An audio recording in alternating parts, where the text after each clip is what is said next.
Hello everybody and welcome back to the strawberry fields. Before we get started in today's story, just want to let you know of some background things I did.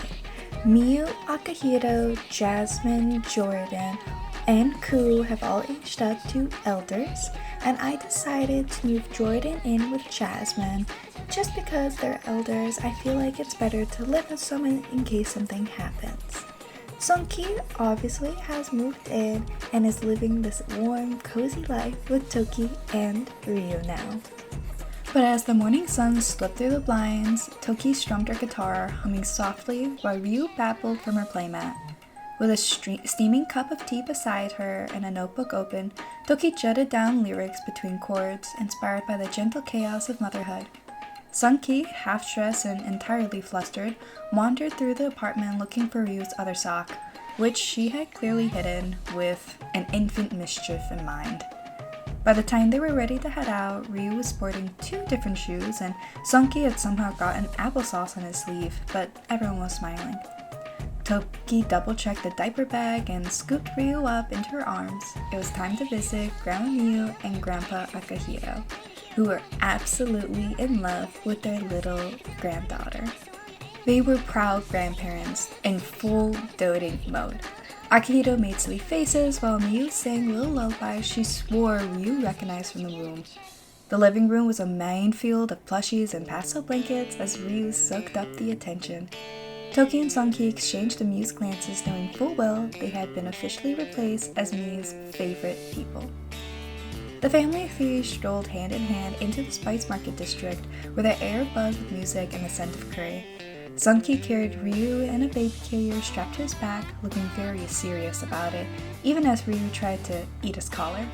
Tokie laughed as she picked out vintage scarves and odd little trinkets from the stalls, teasing Sunki about his cool dad look. They ended the day at a quiet corner cafe with chipped mugs and honey sweet lattes. Ryou dozed against Sunki's shoulder, snoring softly, while Tokie sipped her drink and doodled song lyrics on a napkin. They soon returned home, settled down, put Ryou to sleep, and got ready to carry on with their day. With Sunki off to work for the evening, Tokie stood in front of the mirror, smoothing her sleeves of her stylish gown. She couldn't believe she'd actually been invited to the Starlight Accolades. Now, she was a published author with a nomination for the Best New Literary Voice, and her knees were wobbling. The award ceremony was glittering and surreal. Tokie stood among A-listers and D-listers. When her name was called, she actually looked behind her to see if there was another Tokie in the room. But no, this was her moment. She shuffled up and gave a quick shout out to her daughter, and winked to Sunki in humble thanks to all the broken coffee machines that made her finish the draft out of sheer spite. Afterwards, she stood under the city lights, award in hand, still in disbelief. A few celebrities even smiled and congratulated her, but one did confuse her for a waitress. Tokie just laughed, slipped off her shoes, and walked barefoot to the subway. She couldn't wait to get home, give Ryou a hug, and tell Sunki all about it.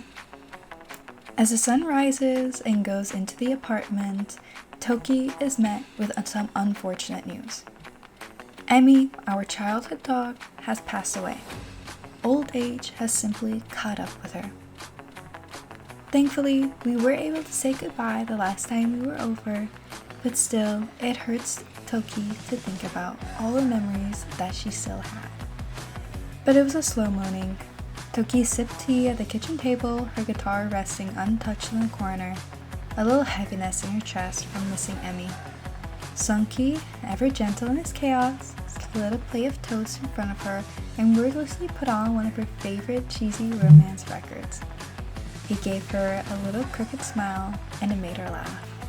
And that was the beginning of the mood turning. By noon, the cloud had lifted and replaced with soft teasing, hugs, and that lingered, and eventually, a spark that led them back to bed, and tangle of whispered jokes and affection. Tokie's laughter echoed off the walls, the kind that only came from deep love and shared healing. Wrapped in tangled sheets and sunshine, they found comfort, warmth, and maybe even a little peace, something they hadn't realized they'd been missing until right then. Eventually, with the clock nagging them, they both scrambled to get dressed for work, still smiling, still a bit flushed from it all. Tokie kissed Sunki on the cheek as he buttoned his shirt backward and had to start over, while she tried to remember if she packed her guitar or just the case again. It was a little bit chaotic, but the love lingering in every awkward rush, and even as they parted ways, the day felt a little lighter, a little brighter, even without any.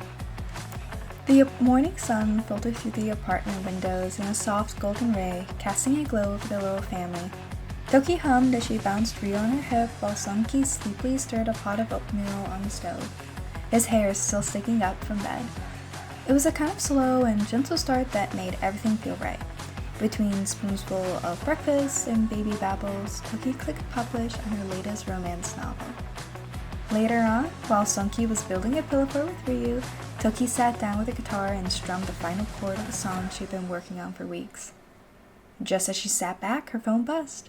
Her song had been nominated for Starlight Accolades. She blinked at the screen, then screamed, causing Ryou to squeal and Sunki to yell, "We're famous!" even though he had nothing to do with it. Naturally, there was only one way to celebrate such news. Tokie grabbed Sunki by the collar and dragged him towards the bedroom with a smirk. "Don't worry," she whispered, "Ryu's got the pillow fort." It was a good morning. So good that when Miyu invited Tokie over for coffee at the library, she just had to say yes. Tokie had spread out her notes and half-eaten muffin across the table while Miyu wandered the fiction aisles, returning with an armful of mystery novels and an over-the-top latte from the library cafe.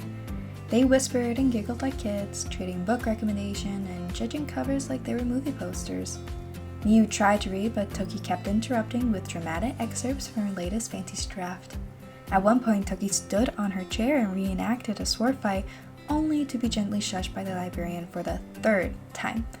Miyu pretended to be embarrassed, but secretly loved every second. In the quiet stillness of paper and shared laughter, mother and daughter found a little magic tucked between the pages. And just like that, Tokie had to run out for work. And Sunki, for the first time ever, had a day off without Tokie. And he was alone with baby Ryou. And he loved it. He loved being a dad. He wore her in a carrier across his chest like a badge of honor, narrating his every move while she gurgled with delight.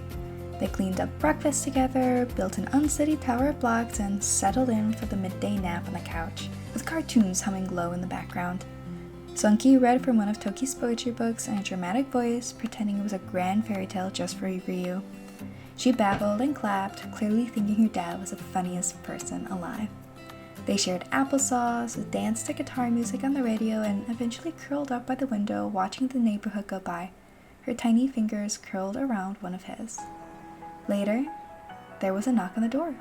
Jordan popping in with a bag of snacks and big uncle/grandpa energy. He joked about how Sunki looked like a stay-at-home dad in a sitcom and offered to babysit while Sunki caught his breath. The three of them spent the evening trading stories and laughs while Ryou being passed around like a warm loaf of bread, content to be in the center of everyone's world. I hope you guys enjoyed this episode. It was a very cozy, family-oriented one. Be sure to leave a like and subscribe if you're interested in seeing more. Stay safe, stay cozy. Bye!